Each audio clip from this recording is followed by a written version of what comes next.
Plant those seeds, you're gonna reap a harvest. Don't let discouragement get you down. Don't let despair fill your mind. Just plant those seeds of love, my friend. You're gonna reap a harvest.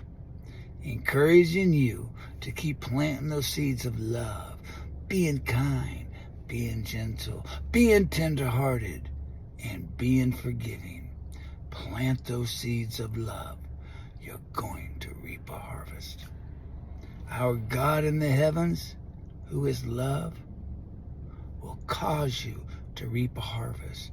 It may not be from that person that you're sowing into, but for eternity's sake, you're having an influence in the kingdom of God. Look to Jesus. Subscribe to this channel for gentle reminders about looking to Jesus.